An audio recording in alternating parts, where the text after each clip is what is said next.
What's up everybody, Pete with Auto Repair Tips. In this video, I'm working on a 13 Lexus SUV hybrid.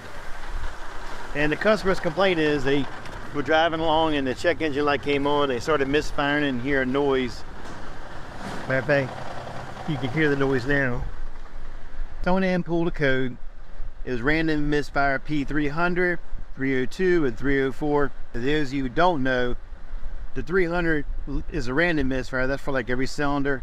When you get into 302s, 4s, 1s, 6s, those are specific cylinders. And it's going to say cylinder 2 misfire P0302. So check this out. I I popped the hood to take a look, and this is never a good sign. Right off the bat, rat turds all over the place. You have grass, which means that there's definitely a nest up in there somewhere. I'm just hoping the little critter that's in there don't jump out at me while I'm taking this thing apart. Alright, let's start taking it apart. To start with, you got a half dozen or so push clips that hold on this upper cover. So I got a feeling that whatever built that nest pretty much probably chewed up these wires. That's going to be my educated guess. I mean, it could be something else, but we'll see.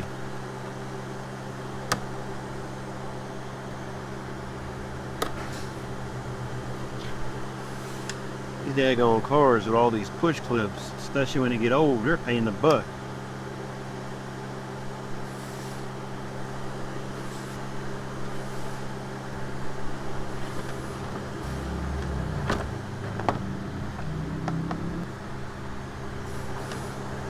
Oh, crapola.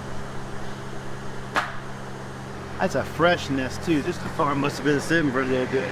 To get something to dig it out with. For sure shit, I put my hand in there, that bitch will come popping out. These rats, they get up in here and they build these nests and they start chewing away at these wires. Well, the obvious is right now we have a misfire, so it's going to be something to do with ignition. But what if he didn't chew something all the way through and 6 months down the road you're driving along and the car decides to cut off? It's and I've seen that. I've had customers with that issue. It's a crazy situation, but I'm gonna send that picture here to the customer. He'll get a kick out of this. Doing some rat control, pest control or something like that. Get my trusty pry bar.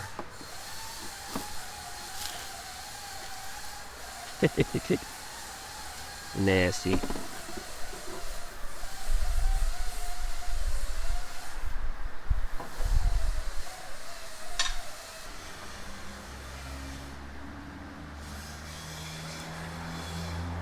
His nest is right on top of the computer.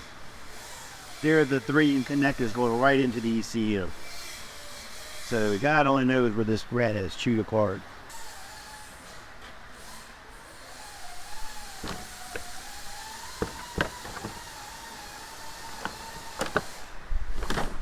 Oh, shit-ola.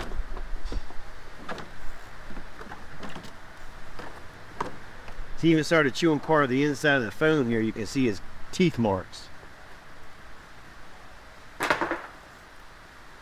And sure as crap, he didn't chew ignition wires. But check this out right here.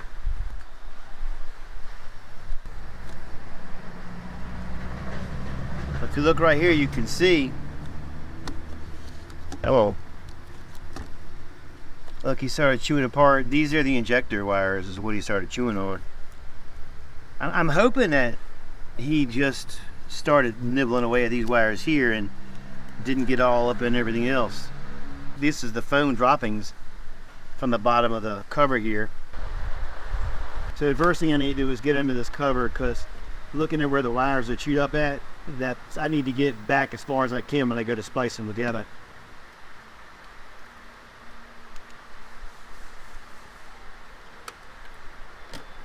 Alright.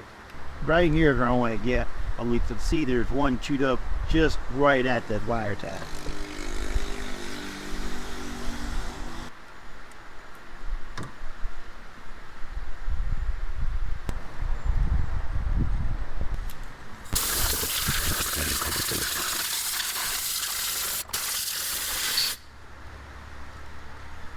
They're really lucky it didn't chew that damn ECM up. So looking at the fuel injectors, this is your number one fuel injector, I believe it is. And we have to get a pigtail for that. It's chewed up all the way down right at the end.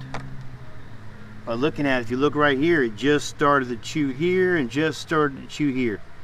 So we're probably gonna have to tape those up, but it don't look like it went through all the way. And I noticed one ground wire right here got chewed off right there. What I'm gonna do first is go ahead and see if I can get a pigtail for that fuel injector. Once I tackle that and get that out of the way, we'll move on to the grounds. All right, we just got the new connector in. It's from O'Reilly's. They use this called from Import Direct. That is your part number. This is what the connector looks like. Let's get her on the car.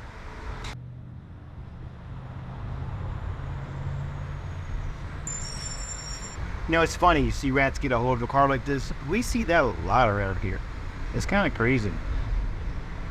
They get up in there and I guess they like the taste of the wires. They like whatever is up on their cars. I don't know. Sure would like to know their thought process, why they're thinking that.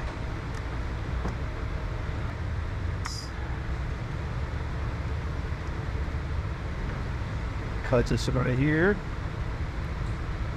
And what I'm doing right now is I'm just cutting the electrical tape off so I can separate the wires.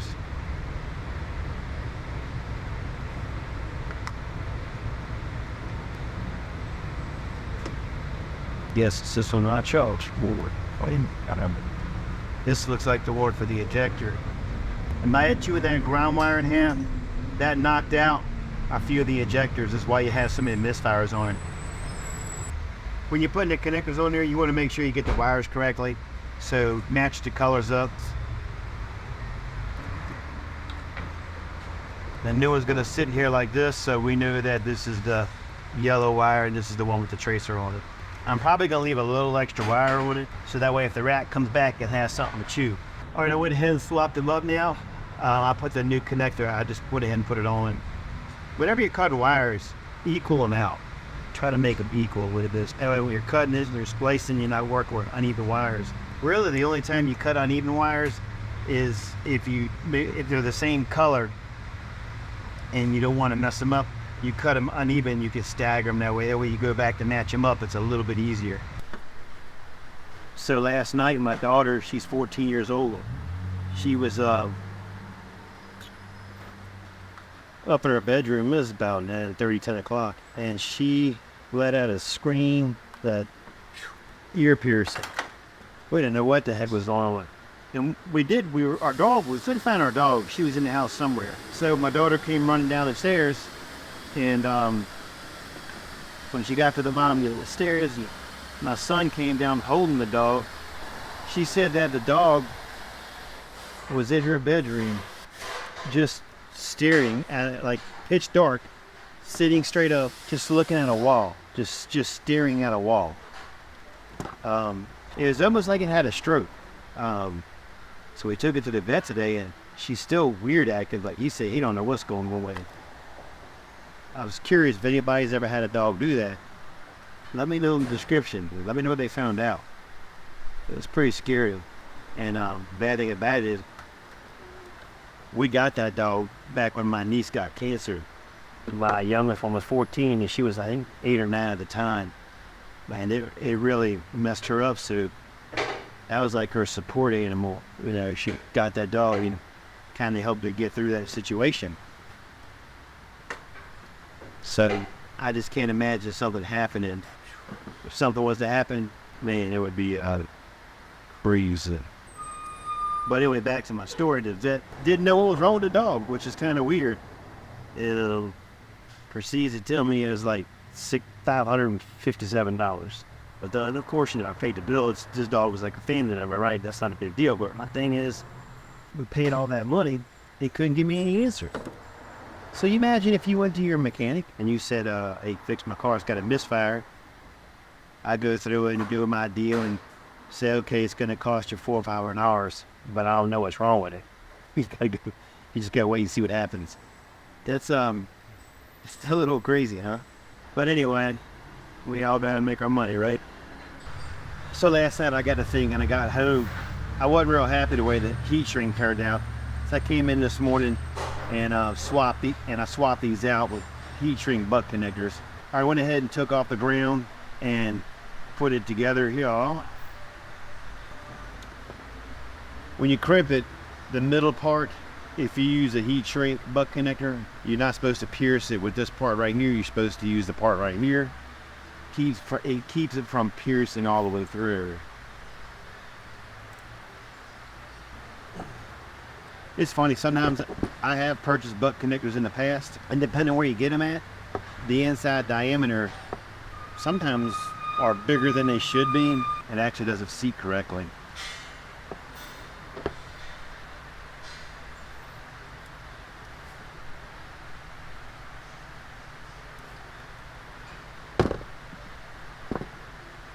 I had to use an extension wire. The rat lost my light. Be right back. On the ground wire, I had to put a little extension on it. That rat ate a little bit too much off. Get in there.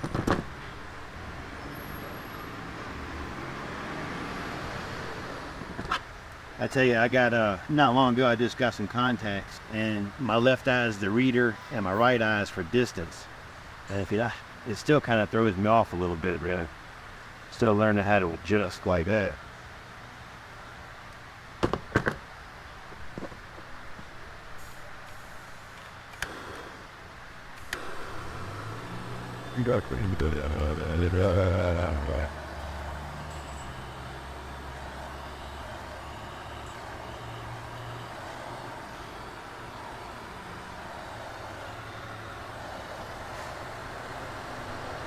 When you put heat on these butt connectors, you'll see a little bit of stuff ooze out. That's when you know you're done and it's sealed up correctly.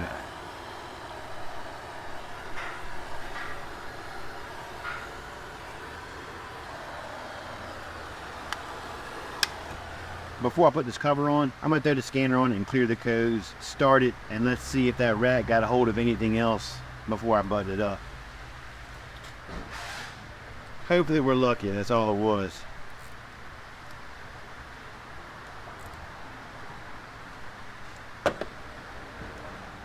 Alright, so we got 135 on this side and 246 on this side. So far we're looking good. You know, I didn't look, and I guess I should have looked. That ground wire, it probably ran more than just those injectors. It probably ran some other sensors too. That would also cause it not to run correctly. But we're looking good right now. I'll go down the street. Let's cut the seatbelt off. Leave a comment below. Let me know, like, where y'all live, if y'all have a lot of problems with the rats in cars. You know, I was talking about it earlier, and it's funny. I don't know if I said we do or don't, but went back and I was thinking about it last night. And believe it or not, I think we do have a lot of rat issues around here, because I have seen a good amount of cars come through with rats. Especially they build their nests on top of gas tanks. And being up there, they've ate your fuel lines, your evap hose, and the rats can just do some damage. What they like about wires, I'll never know. I'd rather have a good old steak, to be honest with you. Sure, I'm much on eating wires. Alright guys, I think we got this. I don't see any more misfires. There's no check engine lights. We're driving good. I think this job is done. I appreciate you watching. Don't forget to like, subscribe, and definitely leave a comment. Catch you later.